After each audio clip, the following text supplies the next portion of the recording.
2 लाख के कुख्यात इनामी अपराध कर्मी, अंतर्राज्यीय अपराध कर्मी इन्हें कहना चाहिए, सरोज राय, पिता बालेश्वर प्रसाद राय, साकिन बतरौली, थाना महिंदवाड़ा, जिला सीतामढ़ी, ये पुलिस बल के साथ मुठभेड़ में हरियाणा पुलिस और बिहार की एसटीएफ टीम की संयुक्त कार्रवाई में 29/11/24 को आज सुबह अर्धरात्रि के बाद मुठभेड़ हुई। उस मुठभेड़ में ये मारा गया है। उक्त अपराधी के द्वारा हाल में ही कुछ आपराधिक कांड किए गए थे और बिहार एसटीएफ की टीम मणिपुर, राजस्थान, दिल्ली, गुड़गांव, जहाँ जहाँ भी उनके सहयोगी या उनके द्वारा जहाँ भी हम लोगों को फुटप्रिंट मिल रहे थे, डिजिटल तकनीक से हम लोग उनका पीछा कर रहे थे और उसके बाद हम लोगों ने लगातार जब उनको लोकेट किया कि वो गुड़गांव में छुपे हुए हैं, तो हरियाणा की पुलिस से हमने कांटेक्ट किया और हरियाणा की पुलिस के द्वारा अपनी विशेष टीम बनाई गई। बिहार एसटीएफ की टीम भी थी और उस मुठभेड़ में वो मारे गए हैं। इस पूरी मुठभेड़ में बिहार एसटीएफ के एक जवान को गोली लगी है, उसका इलाज स्थानीय रूप से वहाँ चल रहा है।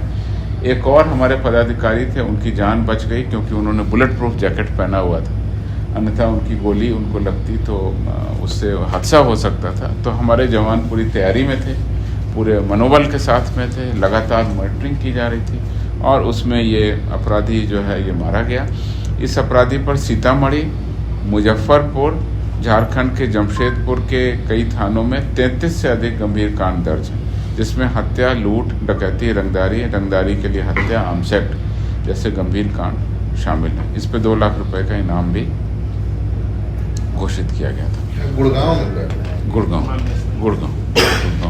और इसमें डिटेल हम एक प्रेस नोट आपको आज अभी कंफर्म कर देते हैं, ये रफ बना हुआ है। इसमें जो हरियाणा पुलिस है उसके द्वारा आगे की जो फॉलोअप एक्शन है, किसी भी इनकाउंटर में डेथ होने पर उसका विधिवत पोस्टमार्टम कराना, ह्यूमन राइट कमीशन को सूचित करना, जो विहित प्रक्रिया वो सारी कार्रवाई की जा रही है। और अभी तक जो सूचना मिल रही है उसमें जो घटनास्थल से बरामदगी हुई है उसमें एक मोटरसाइकिल, 2 मोबाइल फ़ोन, 2 डोंगल जो वाईफाई चलाने के काम आएंगे, 1 मैगजीन, 16 खोखा, 4 जिंदा कारतूस, 3 पिस्तौल बरामद हुई है। ऐसा पता चलता है कि उस अपराधी के साथ में एक और अपराधी थे जो वहाँ से भागे हैं, उसके बारे में भी पुलिस वहाँ पर तत्काल फॉलोअप एक्शन कर रही है। तो ये लगातार 2012 से अपराध की घटनाओं में अपराधी सरोज राय काम कर रहा था और 2024 अगर हाल का उसका आपराधिक इतिहास बताएं, 33 कांडों में ये आरोपित रहा है। तो 2024 के मई माह में उसने मुजफ्फरपुर जिला के मीनापुर थाना अंतर्गत अजय कुमार की एक हत्या भी कर दी थी गोली मारकर।